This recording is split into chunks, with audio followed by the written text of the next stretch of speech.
ઘરે આવીને 3:30 વાગે સિંહે અચાનક મારા પપ્પા ઉપર હુમલો કર્યો છે અને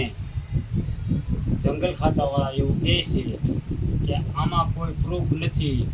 કે હાવજે હુમલો કર્યો એવું, પણ અહીંયા જોતા એવું લાગે છે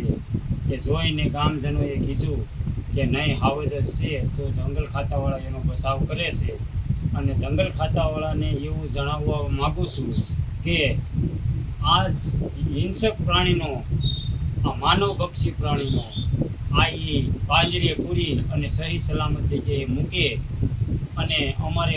અહીંયા જો ઘરે હાવજ ઘરી જતા હોય, સિંહ ઘરી જતા હોય, અચાનક હુમલો કરી જતા હોય, તો અમારે સીમમાં કઈ રીતે જવું, અમારી પણ સુરક્ષા જંગલ ખાતાવાળા આપે. અને કદાચ ને આમાં કાંઈ ન છું, આતાને ઈજા તો થઈ છે, પણ હવે દવાખાને જઈએ છીએ, પછી આમાં વાડીએ જતા કોઈ જંગલ ખાતાવાળું સુરક્ષા આપે એવી જંગલ ખાતાવાળા પાસે આપણે માગણી કરીએ. એવો અમારો આમ હેતુ છે કે જંગલ ખાતાવાળા થોડીક અમને મદદ કરે અને સહાય કરે કે ભાઈ સિંહ તમને રંજાડશે નહીં અને જંગલ ખાતું આવા હિંસક પ્રાણીને પાંજરે પૂરી અને એની રીતે સલામત સ્થળે મૂકે.